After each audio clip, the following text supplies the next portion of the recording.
A line has been drawn in the sand. At least, that's the story being told. A brutal narrative has been taking shape, not in a formal letter from the palace, but through a steady drumbeat of reports from well-placed royal insiders and commentators. And it's landed squarely at Prince Harry's feet, presenting him with what looks like a devastating choice. This isn't just about titles or tiaras anymore. This is about blood, legacy, and the future of his two children.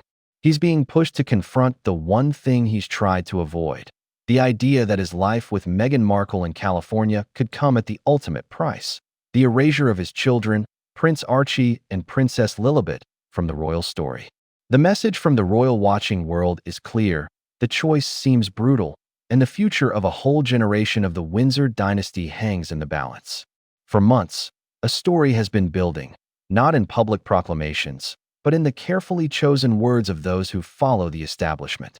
One after another, royal experts have started singing from the same hymn sheet, delivering a coordinated message that's become impossible to ignore. In effect, it's an ultimatum by proxy. The core of this so-called warning is this: as long as the bitter rift between Harry and Meghan and the monarchy persists, there's no clear path back for Prince Archie, who is now nearly 7, and Princess Lilibet, who is almost 5.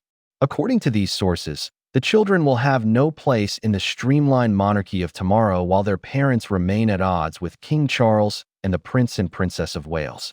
Now, this isn't an official palace statement. Think of it more as a strategic leak, perhaps designed to apply maximum pressure. One of the most prominent voices in this chorus is royal commentator Richard Fitzwilliams. He laid the situation bare with a chillingly direct assessment back in 2024, after Harry's legal battles over his security were resolved.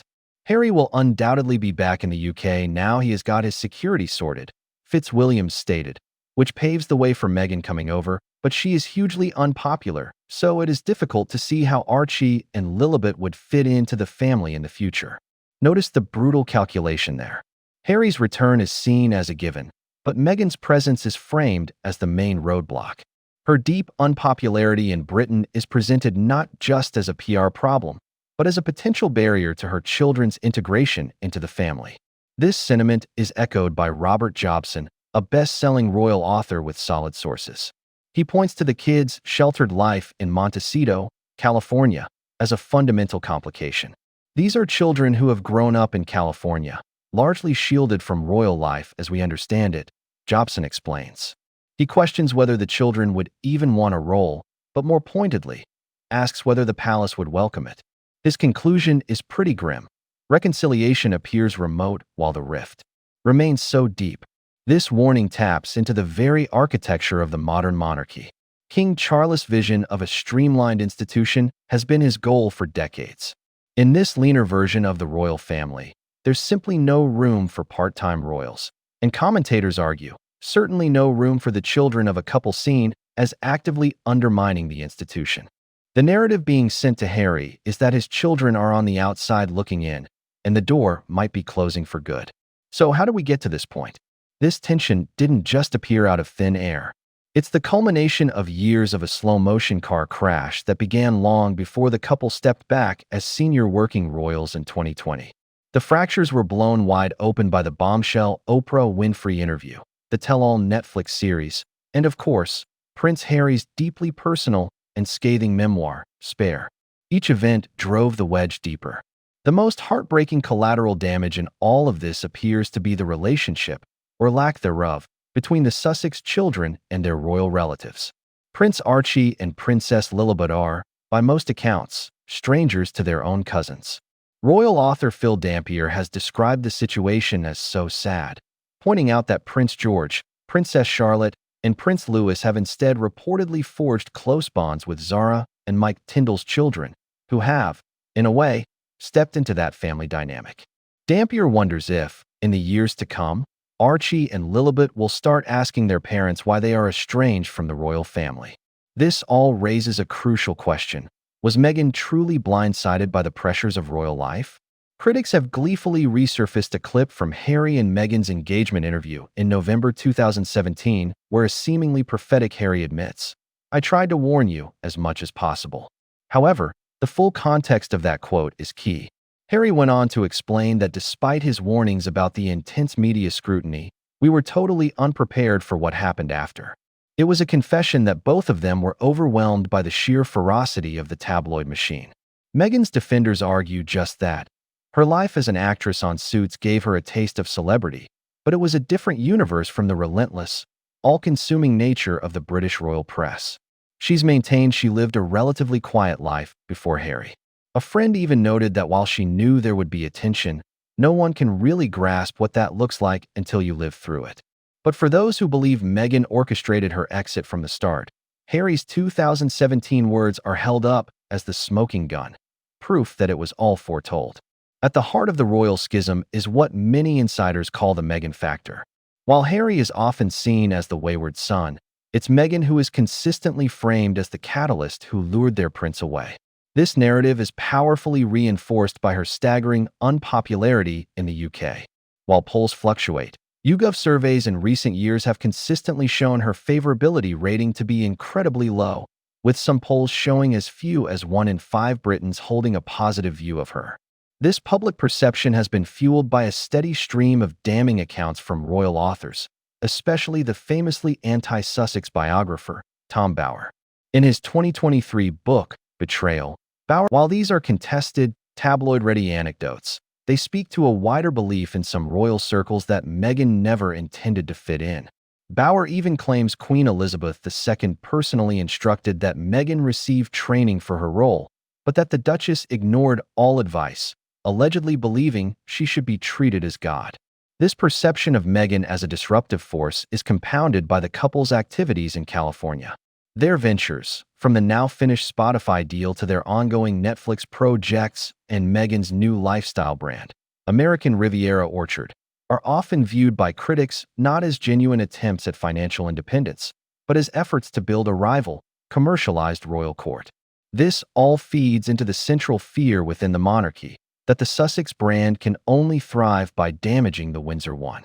This is the core of the distrust, the reason the drawbridge seems to be pulled up, and the foundation upon which this brutal narrative has been built.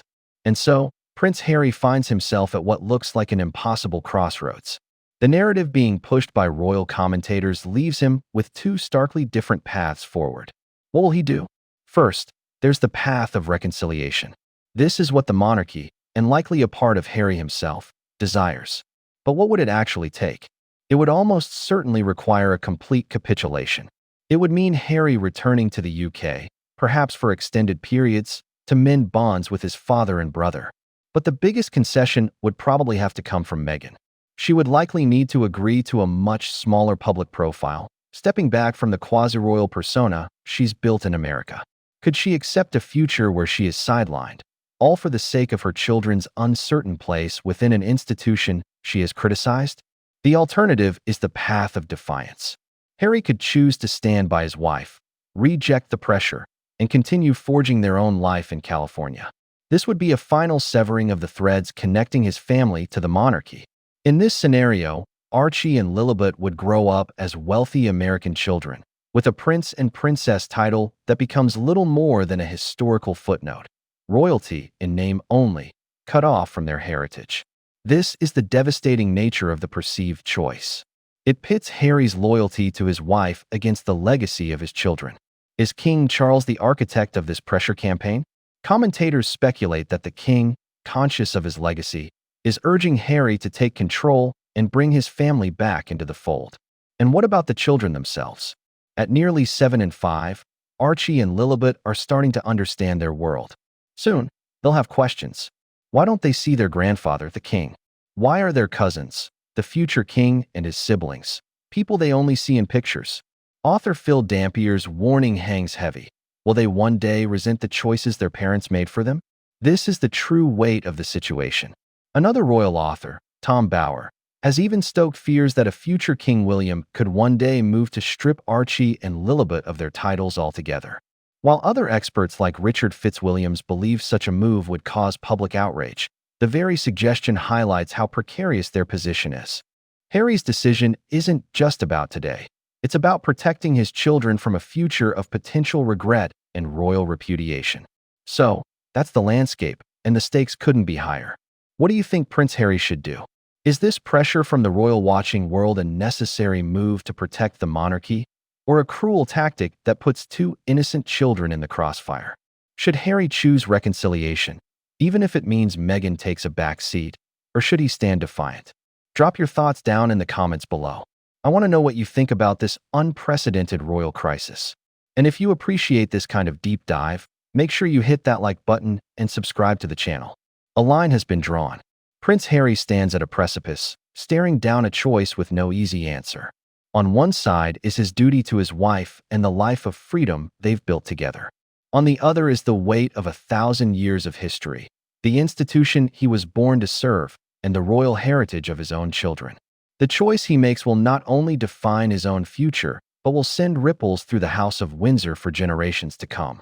It's a choice between love and legacy, a wife and a birthright. The world is watching, and the palace is waiting.